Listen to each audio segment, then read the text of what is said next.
Hello guys, मेरा नाम खुशी टोरन है और आज हम स्टार्ट करेंगे एमसीक्यूज पार्ट 25। तो स्टार्ट करते हैं। ये लगभग 57 वीडियोज़ होंगी, मैं तो पहले बता रहा हूँ 57 वीडियो हैं ये। और 25 पे हम पहुँच गए हैं, तो अभी बहुत कुछ बाकी है। और इतनी मतलब कर ली ना, कोई भी बुक करने की जरूरत ही नहीं पड़ेगी, इतने इतने क्वेश्चन करेंगे हम, बहुत ज़्यादा। और वैसे भी मैं मतलब कि सेपरेट भी मैंने करवाया है, जियोग्राफी करवाई है। तो वो भी मतलब सेपरेट भी चलेगा। तो स्टार्ट करते हैं। निम्नलिखित में से कौन सा राष्ट्रीय उद्यान हरियाणा में स्थित नहीं है? देखो, कालेसर तो है, सुल्तानपुर भी है, राजा जी नहीं है। कहाँ पे? उत्तराखंड में है, तो आंसर इसका राजा जी आ जाएगा। और ये किसके नाम पर है? ये है राजा गोपालचारी के नाम पर है। ये हाथियों के मतलब हाथियों के लिए है। और ये किसके लिए प्रसिद्ध है? ये हाथियों के लिए। और किसके नाम पर है? राजा गोपालचारी के नाम पर है। 1983 में इसको दर्जा दिया गया था। और कालेसर को पहले बना था सुल्तानपुर। सुल्तानपुर की मैं आपको कहानी पूरी बताऊंगा, एक मिनट रुको। सुल्तानपुर की पहले कहानी बता दूँ, फिर कालेसर की बताएंगे आपको। सुल्तानपुर की ये रही कहानी सुल्तानपुर की पूरी की पूरी। देखो, सुल्तानपुर में क्या था कि सुल्तानपुर जो था ये 3 गांवों से बना हुआ है, चंदू, साडरावा और सुल्तानपुर गांव।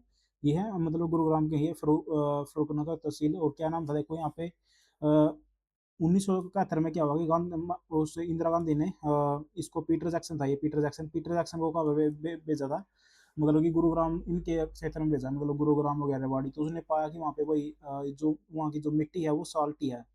सोल्ट हाउस में मतलब सोल्ट है, तो फिर ये पशु पक्षियों के लिए मतलब कि काफ़ी फायदेमंद रहेगी। तो फिर 1971 में मतलब कि इंदिरा गांधी ने बंसीलाल को कहा कि मतलब ये रहा बंसीलाल, देखो इंदिरा गांधी और बंसीलाल ने कहा, इन दोनों को मतलब कि दोनों की सहमति से इस गुरु मतलब कि सुल्तानपुर को, इनकी 3 गांवों की जमीन ली, एक चंदो की, एक सटरावा की और एक सुल्तानपुर की। इनको इसको बर्ड सेंचुरी बना दिया गया 1971 में। तो बना दिया गया। तो उसके बाद फिर 1972 में इसको वन्य जीव जलीय जीव हेतु मतलब आरक्षित घोषित कर दिया गया। फिर क्या हुआ, यहाँ पे क्या होता है, साइबेरियन पक्षी आते हैं यहाँ पे, साइबेरियन सार्स होते हैं। और एक गिद्ध भी होते हैं, गिद्ध। गिद्ध आपको पता होगा, गिद्ध वो भी साइबेरियन गिद्ध भी आते हैं। तो वो गिद्ध तो सुखना झील में रुक जाते हैं, सुखना जो चंडीगढ़ में है। अ, जो एक मिनट, कहाँ पे गया यार? हाँ, ये रखो। सुखना झील में रुक जाते हैं गिद्ध तो। लेकिन ये जो साइबेरियन सार्स है ये आगे आते हैं। ये पहले वहाँ पे सुखना में रुकते हैं थोड़ी देर, लेकिन फिर उसके बाद सुल्तानपुर आ जाते हैं। सुल्तानपुर से मतलब गुरुग्राम है, गुरुग्राम से आगे भी जाते हैं ये, काला देव में जाते हैं, केवला देव में। उसके क्या नाम उसका, या फिर गाना में जाते हैं। गाना भी वहीं पे है, राजस्थान में ही है, और केवला देव भी। तो इसको जो है क्या नाम है, सुल्तानपुर को पैराडाइज ऑफ बर्ड्स भी कहते हैं, पैराडाइज ऑफ बर्ड्स भी कहते हैं। और क्या नाम है, ये हरियाणा का सबसे छोटा नेशनल पार्क है। बस ये कितने में है? 352 एकड़ में। ये 352 एकड़ में, ये 352 पॉइंट है यहाँ पे, 352.7 एकड़, यानी 352 एकड़ में है। 43 किलोमीटर, सॉरी 43 नहीं, 1.43 किलोमीटर स्क्वायर में ये। और क्या नाम है, इसको जो है 1991 में दर्जा दे दिया गया था। सबसे पहला मतलब कि नेशनल पार्क यही था हमारे उसमें। और सर्वप्रथम इको पार्क भी यही था। सर्वप्रथम नेशनल पार्क भी हरियाणा में यही है। और 4 वॉचिंग टावर बनाए गए हैं। किसके लिए? मतलब कि भाई ऑडियंस के लिए, ऑडियंस मतलब जो टूरिज्म के लिए भाई बर्ड्स को देख सके। तो ये इसकी सारी सारी कहानी थी। और क्या नाम है, तो अब है कालेसर। कालेसर की देख लो, कलेसर कलेसर कलेसर जो है वो मतलब कि वहाँ पर क्या था, प्राचीन कालेश्वर शिव मंदिर था। मैंने आपको पहले पिछली वीडियो में बताया था। तो उसके नाम पर इसका कलेसर नाम पड़ गया था। तो इसमें जो है ये क्या है, यमुनानगर जिले में है, ये तो हमें पता ही है। 3 जिलों, यमुनानगर जिला जिला जो है 3 जिलों के साथ भी सीमा बनाता है, ये हमें पता है। यूके के साथ, यूपी और हिमाचल प्रदेश के साथ। ये देखो कलेसर जो है वो है 13,000 एकड़ में, 13,000 एकड़ में है। और क्या नाम है, वो कितना था? 352 एकड़ में सिर्फ सुल्तानपुर। लेकिन ये 2003 में इसको मान्यता दी गई थी। ये देखो यहाँ पे 2003 में मान्यता दी गई थी। और इसको 1991 में, 5 जुलाई 1991 को, और इसको 8 दिसंबर 2003 को। तो कत्था आपको पता होगा, कत्था क्या होता है? ये पान का होता है। मतलब पान में वो बोलते हैं ना, मतलब भाई पान वाला, कत्थे वाला पान बना हुआ या बिना कत्थे वाला, तो ये होता है वो। मतलब कि खैर खैर होता है, खैर साल के पेड़ तो आपको पता ही होगा, साल के पेड़। एक होता है खैर। खैर के पेड़ की जो सूखी पपड़ी होती है, बार वाली छाल की जो सुखाते हैं, उसको पीस कर बनाया जाता है कत्था। तो इसी से बनता है वो भी। और हरियाणा में सबसे बड़ा ये तो भाई दिख रहा है, 13,000 एकड़ कहाँ पे, 352 एकड़। तो पशु और पक्षियों के लिए कौन से देखो पक्षी हैं इसमें, वो है हाथी, तो हमें पता ही है, हाथी वहाँ पे वो भी है। यमुनानगर में बाघ भी देखो यहाँ पे, और शाकाहारी सांबर भी है, शाकाहारी सांबर है, और लाल जंगली मुर्गा हमने पहले पढ़ लिया है, और मोकड़े वाला हिरण भी यहीं पाया जाता है, मोकड़े वाला हिरण भी, और लाल जंगली मुर्गा भी, और चित्तल तो चित्तल भी एक वही होती है, ये मतलब कि हिरण ही होती है शायद मेरे हिसाब से तो। सांबर शाकाहारी सांबर तो ये तो हिरण होती है। तो सारा पढ़ लिया। देखो एक चीज़ और देखो, मशरूम, मशरूम का जो प्रोटेक्शन वो है वो भी यहीं पे बनाया गया है 2 सितंबर 2021 में, सितंबर 2021 में मतलब यहाँ पे बनाया गया है। और मशरूम जो है वो सोनीपत में होती है सबसे ज़्यादा, तो हरियाणा में, लेकिन भारत में जो है मशरूम सबसे ज़्यादा कहाँ पे उगाई जाती है, वो हरियाणा में उगाई जाती है, भारत में, भारत की, और हरियाणा में सोनीपत में।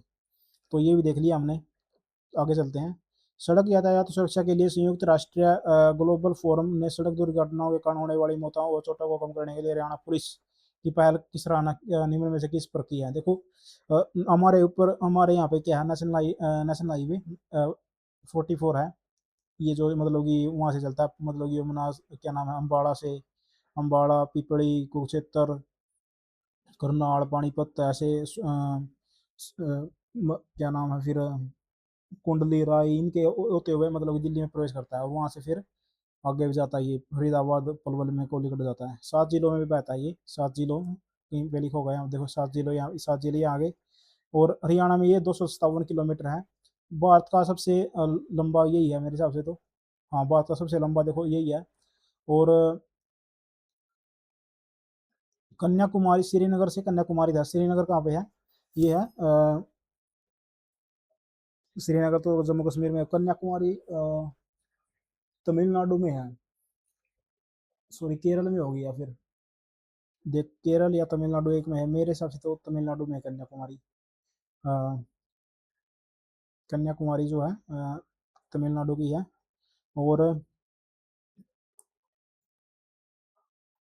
नेशनल हाईवे 44 देख लिया। देखो ये एलिवेटेड सड़क, आप कई बार मतलब पानीपत गए होंगे, तो वहाँ पे मतलब कि पुल पुल बनाया गया है, किसके लिए, इसके लिए, नेशनल हाईवे के लिए पुल बनाया गया है, तो वो इसीलिए है, मतलब वही ऊपर को चला जाए, शहर के ऊपर को, और क्या नाम है, अ, अ, ये है नेशनल हाईवे 52, ये तो मतलब कि तीन उससे मतलब कि ये पानीपत के, सॉरी पंजाब के जो उससे शुरू होकर संगरूर से, और कर्नाटक तक जाता है ये, अकोला तक जाता है कर्नाटक के, और क्या नाम है, तो ये हमारे तीन उनसे जिलों मतलब कि तीन जिलों से होकर जाता है, कौन से, एक तो हिसार हो गया, एक जींद हो गया, एक भिवानी में भी जाता है, भिवानी सिवानी में है, सिवानी कहाँ पर है, ये भिवानी में है, वो हिसार आपको पता है नरवाना जींद में है, तो वहाँ से गुजरता है 52। और 11 जैसलमेर से रेवाड़ी होता है। जैसलमेर कौन था, जैसलमेर एक जैसल सिंह था, जो क्या नाम है, राणा प्रताप सिंह के वंशज था ये, जैसल सिंह, तो वहाँ से रेवाड़ी।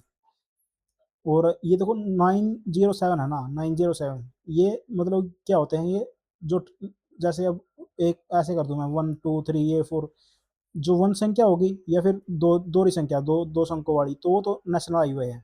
लेकिन ये जो तीन संख्या आ जाती है, जिनमें जिनमें तीन संख्या आ जाती है, तो वो क्या होता है, मतलब वो नेशनल हाईवे में से ही बने हुए हैं, कुछ ना कुछ उनका पार्ट, जैसे ये है, ये पोंटा साहिब यमुनानगर को जोड़ता है, मतलब कि मतलब आगे जाता है ये, तो उसमें पोंटा साहिब भी आ जाता है, जैसे नेशनल हाईवे जैसे 44 है। तो मैं इसका जो मतलब कि चार चौथा पार्ट इसका ऐसा कर दूँ, तो मतलब कि ये ऐसे ही बना दूँ, इसको 444 बना दूंगा, मतलब कि 444 नेशनल हाईवे। तो ये बात बता रहा है कि ये नेशनल हाईवे 44 ही है, लेकिन इसमें से एक चौथा पार्ट निकल गया, तो यही है, ये 7 नेशनल पार्क है, 7 नेशनल पार्क में से एक नौवां पार्ट निकल रहा है, उसको पोंटा साहिब यमुनानगर से जोड़ता है ये। आगे चलते हैं। हरियाणा में लाला लाजपत राय पशु चिकित्सा और पशु विज्ञान विश्वविद्यालय का मुख्यालय कहाँ पर है, ये देखो लाला लाजपत राय की ससुराल कहाँ पे थी, वो हिसार में थी, तो हिसार में ही बनेगा भाई, बस ऐसे याद कर लेना। और ये जो है लुवास, यानी कि Lala Lajpat Rai university of veterinary and animal science कहाँ पे है, ये हिसार में है। और क्या नाम है, इसको जब उसके बाद मतलब स्वतंत्र आज़ादी से पहले कहाँ पे थी ये, आज़ादी से पहले ये लाहौर में थी, आज़ादी से पहले कहाँ पे थी ये, लाहौर में थी, आज़ादी से पहले लाहौर में थी ये। और क्या नाम है, 1971 में इसको हरियाणा एग्रीकल्चर यूनिवर्सिटी के अधीन कर दिया गया, और 2010 में इसको विश्वविद्यालय बना दिया गया। अब जो इसके रीजनल सेंटर हैं वो 5 हैं। एक तो देखो रीजनल सेंटर कैसे याद करोगे, देखो एक तो करनाल हो गया, करनाल के साथ ही कैथल हो गया, कैथल के साथ कैथल से इधर नारनौंद हो गया, नारनौंद के भिवानी में कौन सा होगा, सॉरी नारनौंद हो गया सर, एक नारनौंद हो गया, एक महेंद्रगढ़ हो जाएगा, महेंद्रगढ़ में रिवासा, महेंद्रगढ़ में कौन सा है, रिवासा है, और फिर है झज्जर में। तो ये है मतलब कि ऐसे कुछ बनेगा अपना हरियाणा का जो मानचित्र है वो। तो ऐसे बनाया गया है कि भाई करनाल हो गया, फिर कैथल, फिर नारनौंद भी हो जाए जो हिसार में है। अब तो हिसार 80 में आ जाएगा इस नारनौंद, और रिवासा, महेंद्रगढ़ और झज्जर में। ये रीजनल सेंटर हैं किसके, पशु पशु चिकित्सा के, ऐसे कुछ हैं। आगे चलते हैं। हरियाणा विधानसभा का प्रथम स्पीकर कौन था। देखो भाई प्रथम स्पीकर था सन्नू देवी। सन्नू देवी कहाँ से, मतलब ये चुनाव लड़ी थी 1940 में। ये सबसे पहले एमएलए बनी थी, एमएलए बनी थी ये मुल्तान की सुल्तान थी, ऐसे मतलब मुल्तान की सुल्तान एमएलए कौन थी, सन्नू देवी थी। और 4 बार ये विधायक बनी। फिर क्या हुआ कि जब मतलब कि पंजाब से हरियाणा अलग हुआ तो उस टाइम के थे, पंजाब की डिप्टी स्पीकर थी ये, डिप्टी स्पीकर थी पंजाब की। कब कब मतलब कि हरियाणा के विभाजन से पहले। तो मतलब कि फिर क्या हुआ कि इसको भाई, देखो ये डिप्टी स्पीकर कब से कब थी, ये 1962 से 1966 तक, 31 अक्टूबर 1966। फिर इसके बाद मतलब कि नवंबर में तो अपना अलग ही हो गया थे हम। तो फिर ये 6 दिसंबर 1966 से 1967 स्पीकर इसीलिए रही थी अपने उसकी। और राव वीरेंद्र सिंह का आपको पता होना चाहिए, ये कहाँ से चढ़े हैं, ये लड़े थे पटौदी से लड़े थे, पटौदी से। और पटौदी से लड़े थे, सीएम भी बने थे, दूसरे दूसरे सीएम थे ये। और दूसरे दूसरे सीएम थे, प्रथम प्रथम गैर कांग्रेसी सीएम थे। और इनका जो नागल पठानी, इनका गांव था नागल पठानी। तो यही था, और इन्होंने मतलब कि हरियाणा विशाल पार्टी ऐसा कुछ बनाया था, तो इसलिए जीत गए थे ये। हरियाणा में हथनीकुंड बैराज नदी पर स्थित है। देखो यमुना नदी है, अभी तो बिल्कुल आसान है, लेकिन हथनीकुंड का आप वो समझ लो इतिहास क्या है इसका। इतिहास इसका है भाई, ये 1873 में अंग्रेजों ने बनवाया था। उस टाइम इसका ताजेवाड़ा नाम था। फिर क्या हुआ कि 2000 सॉरी 1995 में ये सॉरी 96 में हुआ होगा, हाँ 96 में स्टार्ट हुआ, 1999 में बनकर तैयार हो गया, 2002 में इसमें पानी छोड़ दिया गया। ये इसकी कहानी है। तो इस टाइम कौन था, भजन लाल था। देख भी लो आप यहाँ पे इसमें दिया नहीं हुआ। तो भजन लाल था, हमने बहुत बार पढ़ लिया तो इसलिए रिवीजन चल रही है। तो भजन लाल था इस टाइम। योजना तो 1970 में बनी थी, 70 बनने का कब फायदा क्या है, फिर ये 1996 गई, फिर यहाँ से इसमें पानी छोड़ दिया गया, मतलब कि ऐसे ऐसे चली गई है। और मछुआरों का स्वर्ग स्थान भी कहा जाता है। ये हमने सारा कर लिया, ये भी कर लिया। फिर क्या हुआ कि हरियाणा मतलब कि हिमाचल प्रदेश के साथ हमारा समझौता हुआ, तब हमने अतनीकुंड बैराज बना लिया था, और ये ताजेवाड़े की जगह था। सारा कुछ देख लिया, ये हमने देखो तो भाई हमने कर लिए थे सारे सारे। कैसे करोगे कि लाल टोपी में जो है लाल टोपी में पथराला बांध बांध ये रहे थे, पथराला बांध हमने उसके ट्रिक के माध्यम से किया था, मैंने ये आपको बताया था कि लाल टोपी में पत्थर बांध कर जो लोग हैं जो यमुना में फेंकते हैं, और खिलाते उसको कुछ नहीं, खिलाने वाला यानी खोल यानी कि खिलाते कुछ नहीं। सौंफ मतलब कि लाल टोपी में पत्थर बांध कर सौंफ खाते हैं यमुना की, सौंफ खाते हैं, मतलब सोम नदी पर ही है पथराला में सौंफ खाते हैं, और क्या नाम है, खिलाते उसको कुछ नहीं यमुना नदी को। तो ये सारे हैं। और क्या नाम है, सिरसा सूरी मार्ग को पहले नेशनल हाईवे 1 कहा जाता था। अ, एक चीज़ आप याद कर लो यहाँ पे, यहीं पे कि इसी को 44 कहा जाता है। और इससे पहले ये चंद्रगुप्त मौर्य ने इसकी शुरुआत की थी। फिर शेरशाह सूरी ने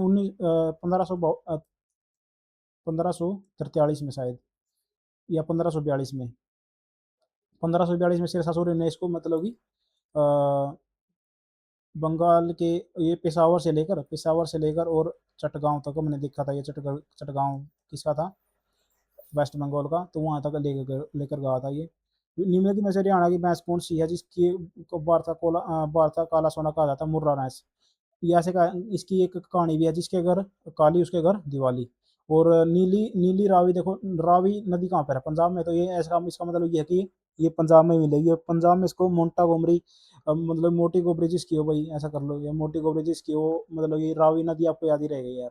रावी से आपको पंजाब याद आ जाएगा, पंजाब है तो नीली मतलब नीली भैंस होती है, ऐसा कुछ है। और मोटी गोमरी होती है, मोटी गोबरी होती है।